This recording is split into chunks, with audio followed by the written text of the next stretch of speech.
Big up as usual to the Bacchanal crew, best Juve ever. Now it's on to the best Intense 5 ever. Let's go. Number 5. Beanie Man joined on stage by Prime Minister Mia Mottley in Barbados. Looks like she's a fan of the Doctor. Number 4. Sean Paul, Wiz Khalifa and DaBaby. That's the lineup for the Good Vibes Only tour, set for the US starting in July. Only 15 dates, so get your tickets now. Number 3. What a way Blue Ivy take over, that's right girl.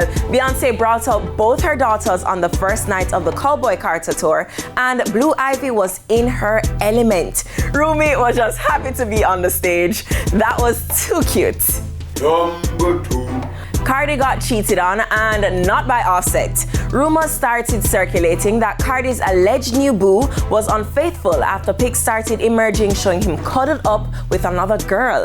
Ain't no sweet nobody more than Offset, trust me. He went on IG and posted, "It's a cold world we live in. Offset, grow up." And finally holding the Number 1. spot this week, Aishana cleared the air after the Kai Cenat live stream explaining that she wasn't the one supposed to dance with Kai. She wanted Spice to dance on him. Well, Spice did dance, but not on Kai. That live stream was one thing after another, pure excitement. That's it for the Intense 5 tonight. Remember to follow us on IG at TVJ Intense for everything entertainment. Up next, The Road will soon forward.